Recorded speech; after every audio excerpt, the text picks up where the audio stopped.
Increasingly, as I move around the country, I hear Kenyans telling me that ours is a software problem and not a hardware problem. Now, Kenya has had 5 presidents. Kenyatta 1 was, what was Kenyatta 1?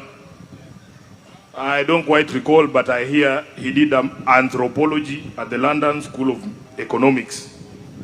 Moi was a teacher, we all know that, sindio? Kibaki was an economist.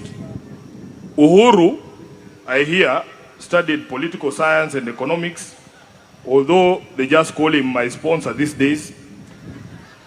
William is a botanist, which, for your information, is my favorite brand of gin. So, I am asking myself, if indeed what Kenyans are telling me is right, that we have a software problem, that we need to retrace our steps back to constitutionalism and the rule of law, that they want a government that respects human rights and human life, and that highways and stadia must be built at cost and in compliance with the rule of law, who better to give the job than a member of this noble profession? So, Engineer Cherono, we are sending you with a message to your fellow engineers. It's time for lawyers to be in charge of the country, not just reviewing FIDIC and PPP contracts. Ours is a software problem that only true believers in constitutionalism and the rule of law can fix. After that, we will call you to build the Mombasa Gate Bridge over that Likoni Channel. As I conclude, let me speak to the sub-theme of the conference, which is of particular interest to me as a political leader in this country, and especially as we approach the 2027 general election, the perennial question of electoral justice in Kenya. I was happy to see my friend, the IEBC chair, Erastus Ethekon, although he wouldn't allow any photos because, as you know, being seen with Sifuna has consequences. Those who have been foolish enough to shout Mimi ndio Sifuna have lost quite a bit. Just ask the senator for Vihiga, the Honorable Osotsi, who was removed as deputy party leader of ODM and as chair of the County Public Investments Committee in the Senate. You ask the Honorable Wamboka, who was removed as chair of he was the chair of the Public Accounts Committee in the National Assembly. Ask the Honorable Perpetuum Ponjiwa, who was removed as the chair of Education Committee in the Nairobi County City Assembly, for attending my rally in Taita Taveta.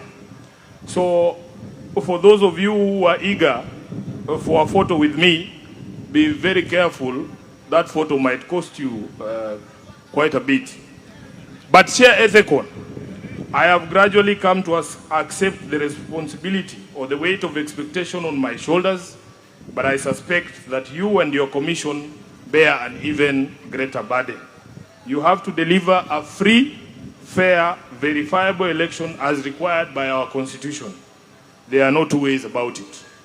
I saw him quite exasperated with some of the questions that came from the members during his session. I can assure him that Bomas will be 1,000 times hotter. The pressure, as they say, only increases from now on. We want you to get the procurement of technology and ballot papers right. To do this, you must carry all stakeholders along throughout the process. We want technology from a reputable company and from a country that holds its companies accountable for their foreign practices. Hiyo tu, the rest mutuachie sisi tutafanya. Kuingiza hawa mawakili box haitatushinda. After all, you all swore an oath to uphold and defend the Constitution, and a campaign that promises to pull the country back to our constitutional values should be the easiest to sell to a crowd like this. I appeal to all members of the LSK to help us on this one. We need your support, and I am asking for your support as the bar. This is your cause.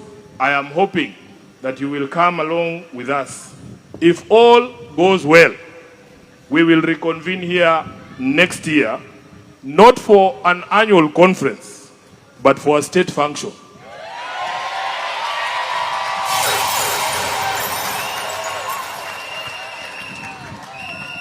Munanielewa nyinyi? I take this opportunity to invite